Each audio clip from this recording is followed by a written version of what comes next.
You are listening to a sermon from River Community Church in Prairieville, Louisiana.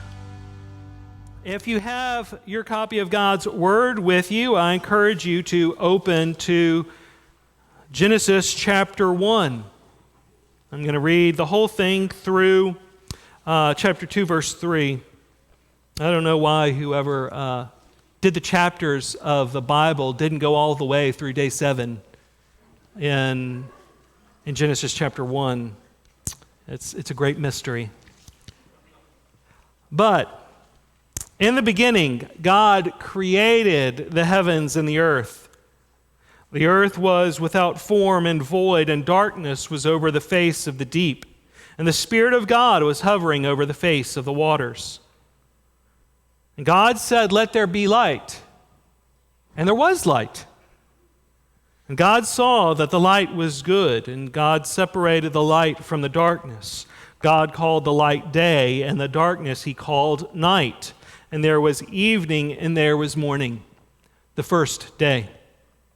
And God said, "Let there be an expanse in the midst of the waters, and let it separate the waters from the waters."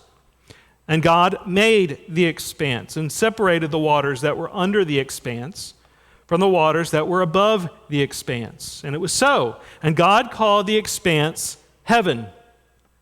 And there was evening, and there was morning, the second day. And God said, "Let the waters under the heavens be gathered together into one place, and let the dry land appear." And it was so. God called the dry land earth, and the waters that were gathered together he called seas, and God saw that it was good. And God said, "Let the earth sprout vegetation, plants yielding seed, and fruit trees bearing fruit, in which is their seed, each according to its kind, on the earth." And it was so. The earth brought forth vegetation, plants yielding seed according to their own kinds, and trees bearing fruit, in which is their seed, each according to its kind. And God saw that it was good. And there was evening, and there was morning, the third day. Then God said, "Let there be lights in the expanse of the heavens to separate the day from the night, and let them be for signs and for seasons, for days and years. Let them be lights in the expanse of the heavens to give light upon the earth." And it was so. And God made the two great lights, the greater light to rule the day, and the lesser light to rule the night, and the stars. And God set them in the expanse of the heavens to give light on the earth, to rule over the day and over the night, and to separate the light from the darkness. And God saw that it was good. Then there was evening, and there was morning, the fourth day. And God said, "Let the waters swarm with swarms of living creatures, and let birds fly above the earth across the expanse of the heavens." So God created the great sea creatures and every living creature that moves, with which the waters swarm according to their kinds, and every winged bird according to its kind. And God saw that it was good. And God blessed them, saying, "Be fruitful and multiply, and fill the waters and the seas, and let the birds multiply on the earth." And there was evening, and there was morning, the fifth day. And God said, "Let the earth bring forth living creatures according to their kinds, livestock and creeping things and beasts of the earth according to their kinds." And it was so. And God made the beasts of the earth according to their kinds, and the livestock according to their kinds, and everything that creeps on the ground according to its kind. And God saw that it was good. Then God said, "Let us make man in our image, after our likeness. And let them have dominion over the fish of the sea, and over the birds of the heavens, and over all the livestock, and over all the earth, and over every creeping thing that creeps on the earth." So God created man in his own image. In the image of God he created him. Male and female he created them. And God blessed them.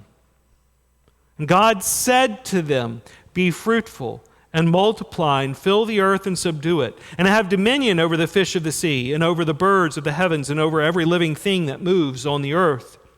And God said, "Behold, I have given you every plant yielding seed that is on the face of all the earth, and every tree with seed in its fruit. You shall have them for food. And to every beast of the earth, and to every bird of the heaven, and to everything that creeps on the earth, everything that has the breath of life, I have given every green plant for food. And it was so. And God saw everything that he had made, and behold, it was very good. And there was evening, and there was morning, the sixth day. Thus the heavens and the earth were finished, and all the host of them. And on the seventh day God finished his work that he had done, and he rested on the seventh day from all his work that he had done. So God blessed the seventh day and made it holy, because on it God rested from all his work that he had done in creation. The grass withers and the flower fades, but the word of our God endures forever. Now, this morning I want to do something a little different, because I think we need to answer a foundational question before we turn any further in Genesis. We need to answer the question is Genesis 1 through 11 in the category of history, or is it in the category of myth? Does it present itself as actual historical occurrence, or is it meant to be understood mythologically, spiritually, allegorically, poetically? Any of the above? Can we take Genesis as teaching us important and valid spiritual truths without demanding that it hold up to historical and scientific investigation? The consequences of these questions are huge. Because if Genesis 1 through 11 are to be understood in the category of myth, then we must conclude, for instance, that Adam and Eve were not, strictly speaking, actual human beings, actual people. That means that there was no historical fall into sin. Rather, Adam and Eve come to represent Promethean, archetypal human beings. The fall comes to represent a choice each of us have to make. They represent aspirations rather than what human beings actually were at one point. It would mean that we are not by nature sinners separated from the life of God as a consequence of Adam's first sin. Rather, the story of the forbidden fruit represents how each of us can become sinners by rejecting God's word. It becomes something of an allegory. But if Adam did not sin, if he did not live, and in his disobedience bring death into the world, then Paul's reasoning in Romans 5 falls flat. What does it mean to argue, as he does in Romans 5:19? For, as by the one man's disobedience the many were made sinners, so by the one man's obedience the many will be made righteous. What does that mean if Adam was not a person who disobeyed? No. The entire New Testament, the entire gospel, comes to us as the solution for the problems created in Genesis chapter 3. The entire New Testament operates on the presupposition that Genesis 1 through 11 records actual historical events. And this in itself provides a great reason, a compelling argument to take Genesis 1 through 11 at face value. To understand them to be stories of things that actually happened in real time.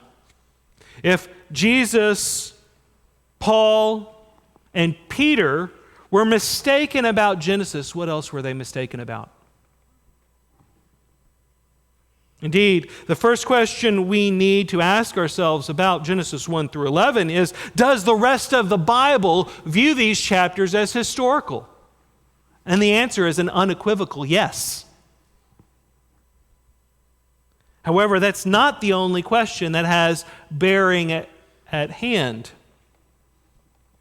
The rest of our sermon will examine three other questions in turn. First, who wrote Genesis? Second, how does Genesis compare to the mythologies of the ancient Near East? And third, how does Genesis 1 in particular present itself? That is, what genre or style of literature is Genesis 1? Now, as you can tell from these titles, this is going to be a bit more of a lecture, if you want to call it that, than an exegetical sermon. But this is what we have to do to answer this question. So who wrote Genesis? Who is the author of Genesis? The traditional view of the Christian church and the Jewish sages is that Moses wrote the first 5 books of the Bible, Genesis through Deuteronomy. Prior to the modern era, there is no suggestion of any other author. That view began to be displaced about 200 years ago with the rise of what we call German higher critical scholarship. These were the first critical theories, if you will. In the 1800s, German scholars put forward something that's come to be known as the documentary hypothesis. They posited that the book of Genesis is the synthesis of 4 different sources that have been woven together by different editors over the course of Genesis history and of Israel's history.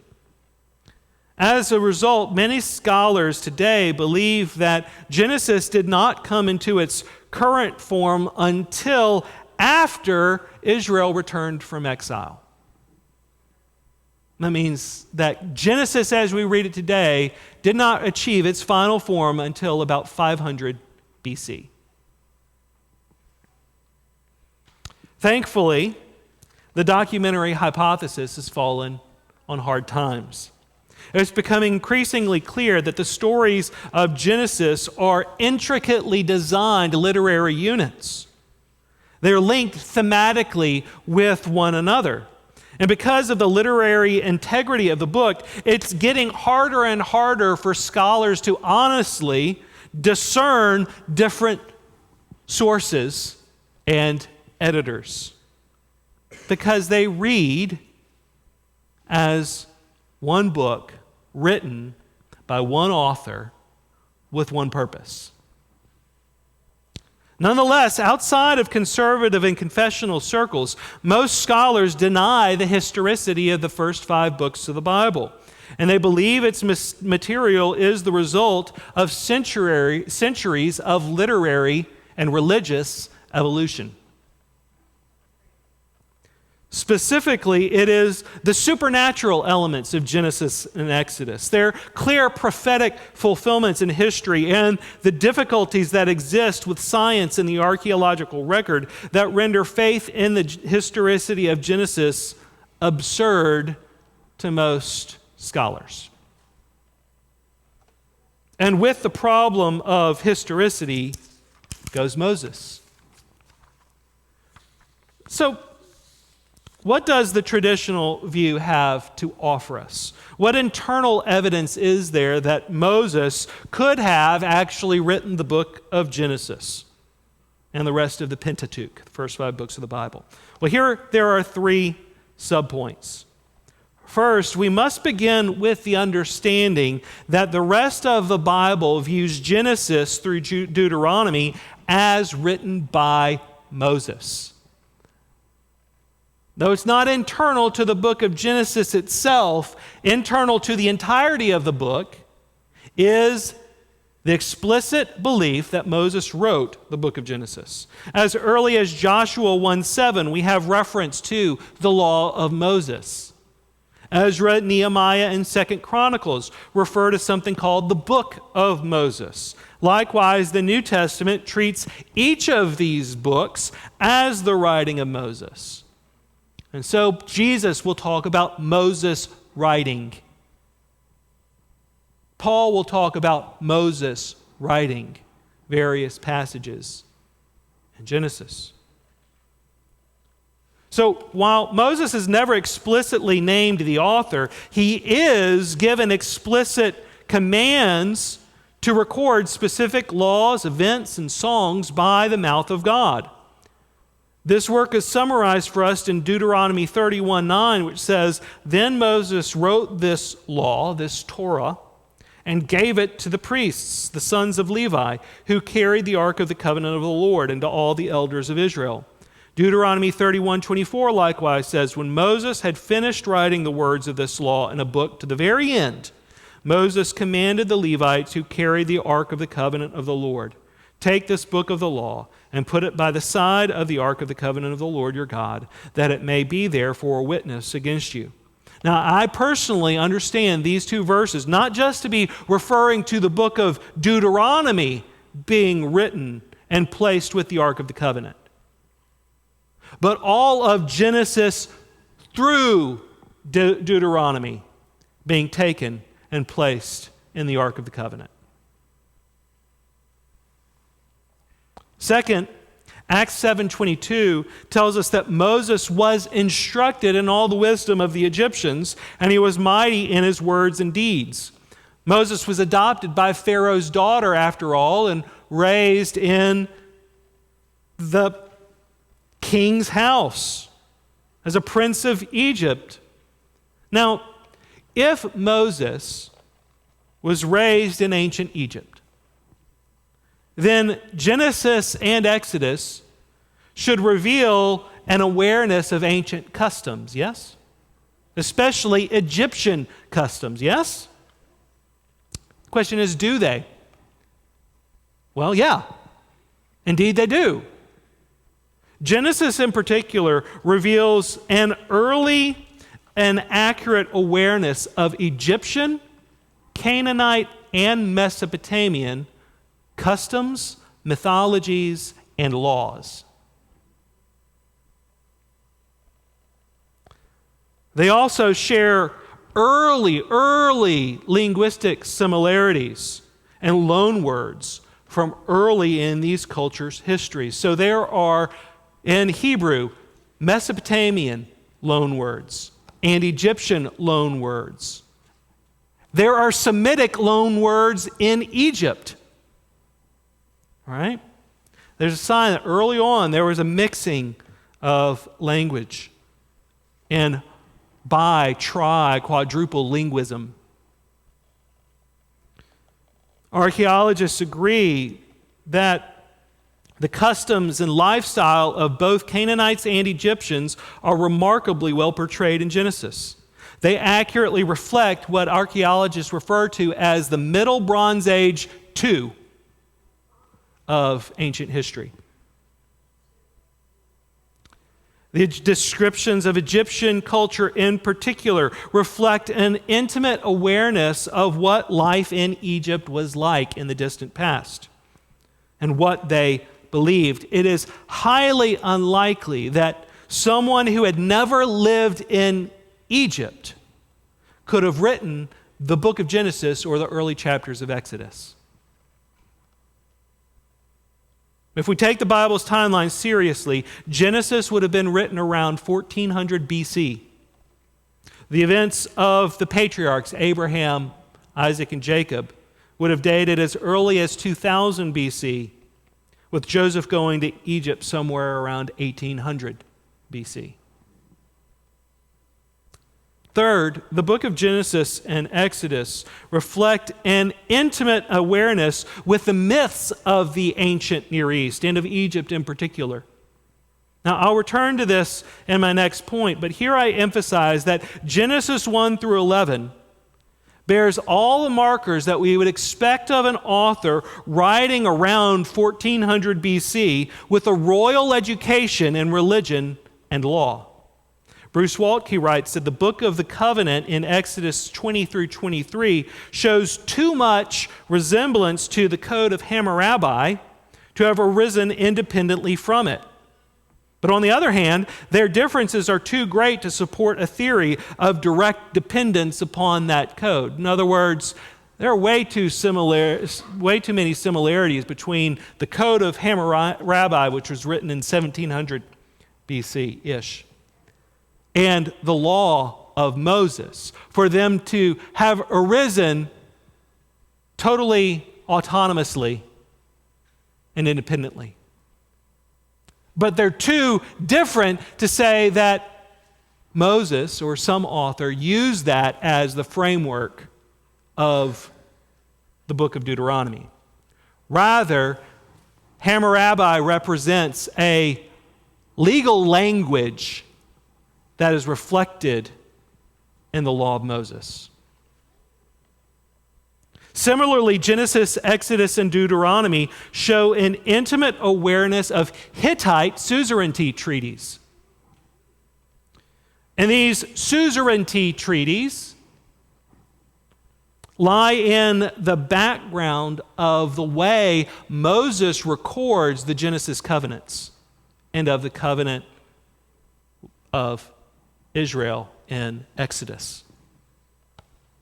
And so we have sufficient grounds to believe that Moses was the original author or the foundational author of Genesis. Now, that being said, there are signs that Genesis and the other books of the Pentateuch have been modernized in places.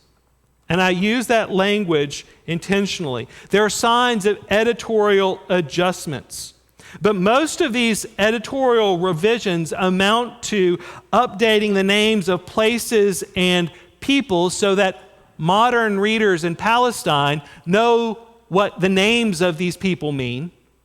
Because names in those days meant something. They weren't just the sounds, right? What the names meant and where these physical locations were. Moses wrote the book of Genesis to be grounded in time and space.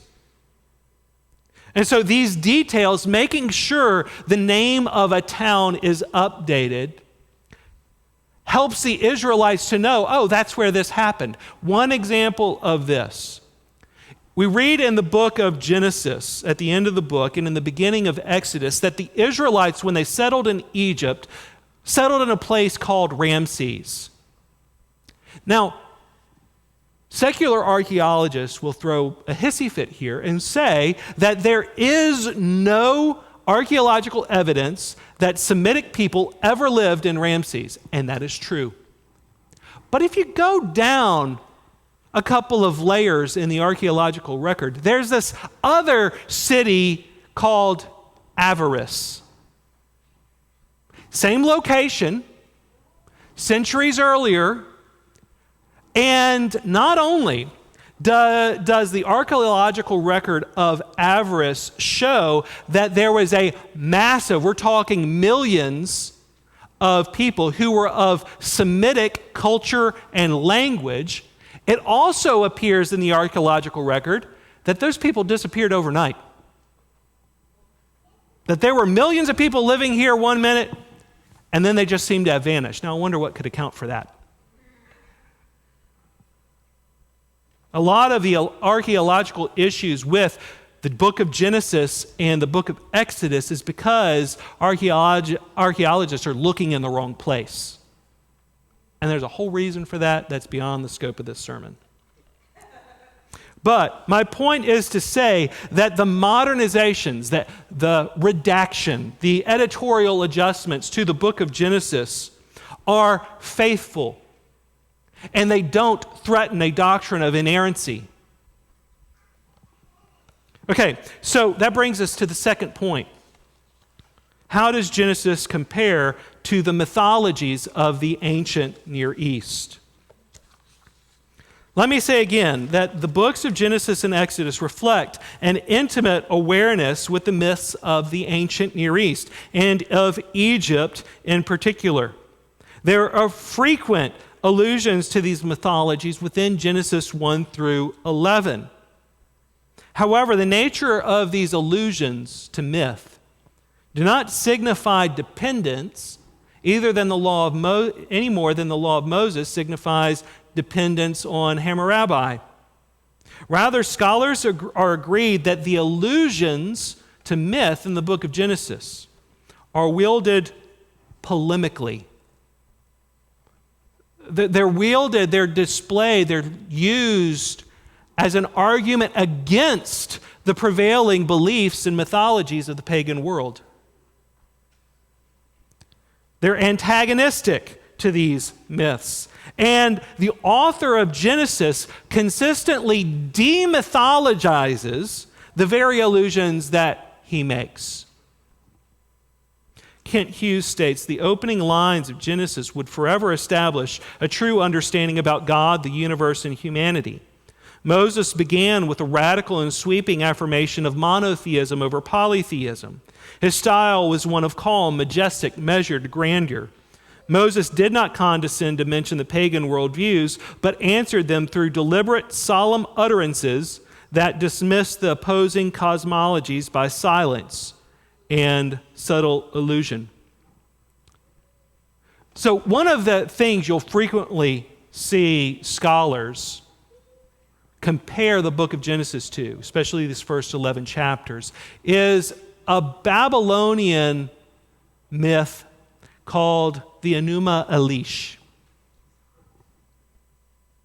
And it's just the record of how the gods of Babylon came into being and why Marduk is the king of the gods.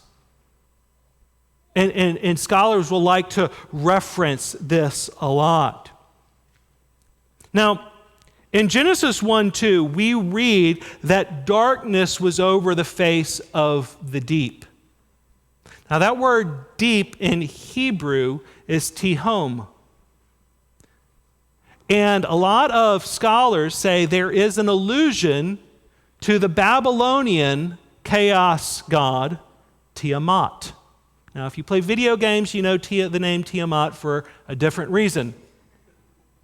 But in Babylonian myth, Tiamat was the chaos dragon of the primordial deep. In Genesis, however, there is no Tiamat, no sentient enemy of order. There's only Tehom. There's a chaotic substance, not a chaotic being. There's no battle between God and the deep. It lies pliable before him, quite literally under the power of the Holy Spirit. Likewise, Tiamat's forces in Mesopotamian myth were called great sea creatures, Tanin. We see God create these very Tanin in Genesis 1:21. Right, so we have reference to these Babylonian beings and myths, but they're all natural, not supernatural in the Genesis account. However, we need to back up and define our terms at this point. What is a myth? Well, that's actually quite a pickle. Yeah, it's a pickle. Even anthropologists and experts in mythology can't agree on a definition for the word myth. I found a journal article, an academic journal, that was titled Defining Myth and Introduction. And it included 24 academically accepted definitions of myth, none of which were really the same. The Oxford English Dictionary defines myth as a traditional story, either wholly or partially fictitious, providing an explanation for or embodying a popular idea concerning some natural or social phenomenon or some religious belief or ritual, especially one involving supernatural persons, actions, or events.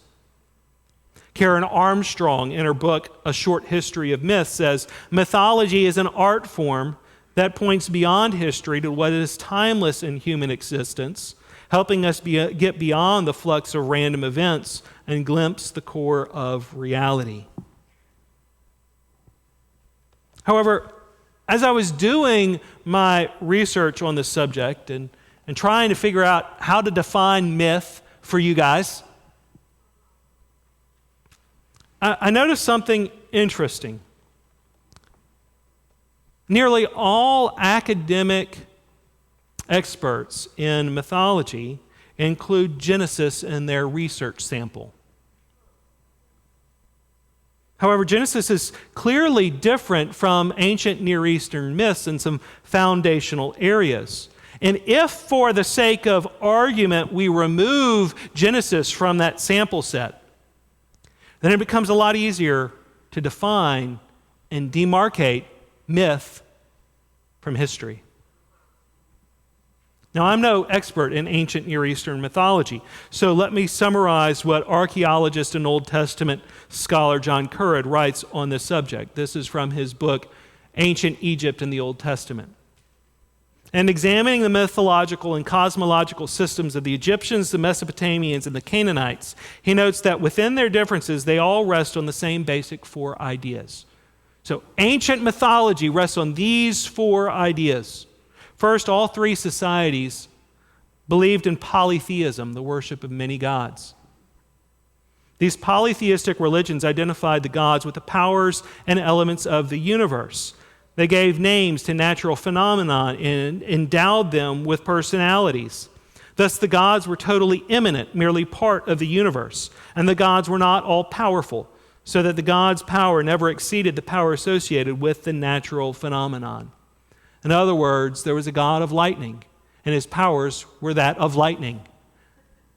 There was a god of drought, and its powers were that of drought. The gods in these ancient mythologies existed to explain natural phenomenon as part of that natural phenomenon. Second, the gods existed either through self-creation or through creation by other gods.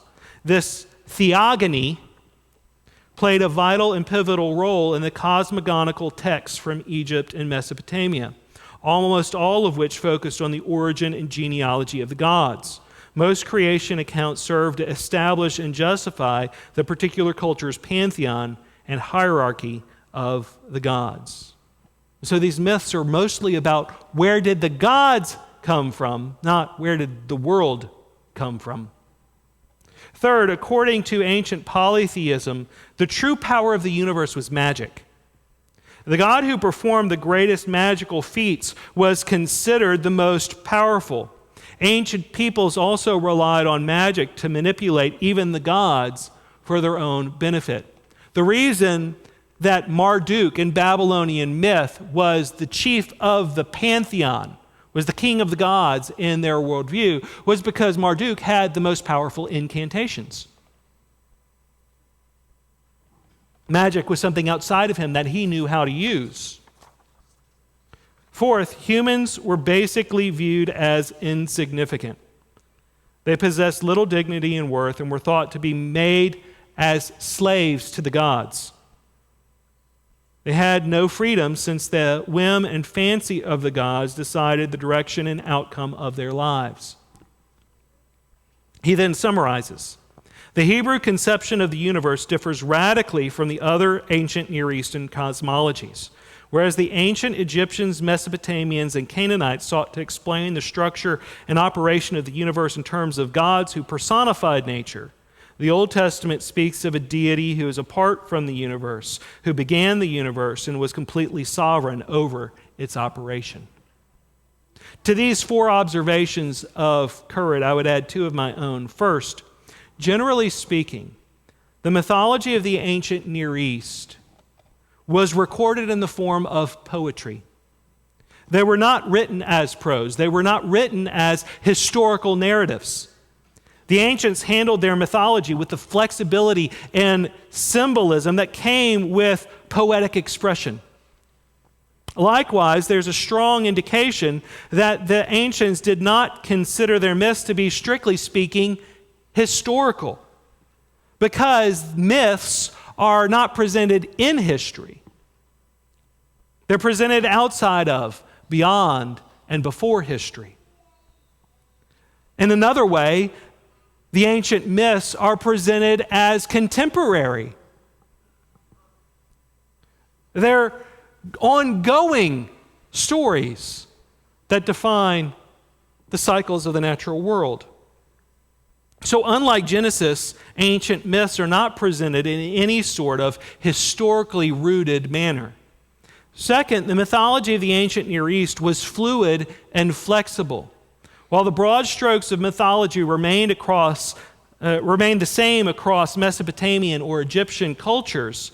The finer details of a particular myth reflected the current geopolitical situation and the dominant religious culture of a given location. So the early Sumerians called the hero of the flood story Atrahasis. But in the later epic of Gilgamesh, the flood hero is named Utnapishtim. Likewise, in Canaanite mythology, it is Baal who defeated the primordial sea serpent Yam. But in Babylon, it was Marduk who defeated Tiamat. Furthermore, the presence of variant mythologies doesn't seem to have been a problem for the ancients. Currid writes, the Egyptians accepted various myths and discarded none of them. That there were different versions of the same myth out there doesn't seem to have been problematic for anybody. That means that nobody was really after the right version. All these things suggest that the ancients did not believe that their creation stories were technically speaking historical. Even back then, they were viewed to be supernatural, symbolic accounts of origins. It was understood that different nation states had different gods, and so naturally, they have different myths about those gods. You might say, therefore, that pagan mythology was inherently relativistic. You have your myths, I have mine. You have your gods, I have mine. We don't have to figure out which one's right. What matters is whether my God can defeat your God in a battle. That's all that matters. So now we come to the final point. What style of literature is Genesis 1? It's impossible to deny that there is a relationship between Genesis 1 through 11 and the mythologies of the ancient world. However, the nature of this relationship is what we're considering. Did Moses simply co-opt and revise a selection of ancient myths that suited its purpose? Did he posit a myth to defeat all other myths? The answer is a definite no. The differences between the biblical accounts and the mythology of the ancients are too great to suggest a relationship of true dependence or similarity. They are fundamentally different genres. Genesis 1 is not in the genre of myth based on ancient standards. Genesis 1 is written in a straightforward, historically oriented prose. It features a literary device known as the wow consecutive that only appears in historical narrative. It's why every sentence in Genesis 1 there, every paragraph begins with, "And God said." We do this today when we're verbally telling stories. And so you say, all right, so I went here, and then I went there. And then this happened, and then I went over here. Now, this was going on, and then this, right? That's what the wow consecutive in Hebrew is doing. It's saying this, and then this, and then this. Thus, Genesis 1, because it features this device, it cannot be considered Hebrew poetry. It can't be considered symbolic literature. Again, the mythologies of Egypt, Canaan, and Mesopotamia were written in poetry and used clearly, explicitly mythological language. Moses, by contrast, wants us to read this chapter as a real-world historical description of things. Likewise, the biblical account is radically monotheistic, one God, peaceful, and anti-magical. It describes the creation of the universe in the straightforward terms of, well, a creative process. To this day, the biblical account of creation as a monotheistic, peaceful event separates the Bible from all other creation myths. The Bible rejects all polytheistic magical thinking. It rejects the concept of theogony and etiology that underlies pagan myth. That is, there's no indication in the Bible, for instance, that the sun sets in the evening because the God of the sun has to ride his chariot through the underworld. There's no suggestion in the Bible that the God of the storm and the God of famine, the God of rain and the God of drought are at battle. And we have droughts when the God of famine wins over the God of the rain. That was the belief of the Canaanites. That was the belief of the Mesopotamians. Genesis 1 explains origins and sets up a linear view of history. It doesn't create the idea of mythic cycles that we live year over year. And unlike the pagan mythologies, there's no fluidity or flexibility to the creation account. Even in the poetic sections of the Bible, when creation is referred to, the basic pattern and meaning of Genesis 1 are maintained. We have poetic descriptions of Genesis 1, but none of them are actually other versions of the story. Anytime the conflict motif enters biblical poetry, it's wielded in a demythologizing and polemical fashion. The point being, the Genesis account of creation was fixed and stable in the Hebrew mind. That's because they understood it to be a statement of historical fact. So what style of literature is Genesis 1? Genesis 1 is a historical narrative. But within that, Genesis 1 reflects this particular subgenre of historical narrative. It's a building account. It's an engineering report. Meredith Kline writes, "Creation as described in the Genesis prologue is strictly a constructive process without any undercurrent of conflict. Elohim, the Creator, is portrayed not as a mighty warrior, but as an omnipotent artisan, not as a cunning conqueror, but as an omniscient architect. There is no sense of the tumult of war in the account. Everything proceeds in orderly and stately fashion according to an architectonic plan. The creation, as described in the Genesis prologue, is a work of construction without trace of struggle. Thus, God has no adversary in his original creating. He does not build with the trowel in one hand and sword in the other. There's no need for the sword. More than that, there's no need for the trowel. This builder does not use tools. He does not really work with his hands. The word of his will is his all-effective instrument." In terms of literary style, we do have something to compare Genesis 1 to. The closest passage in the Old Testament comes from Exodus 36 through 39, which describes the building of the tabernacle. Now, I want to read for you the end of Genesis 1 and compare it to the end of Exodus 39. Go ahead and turn over and put your finger in Exodus 39.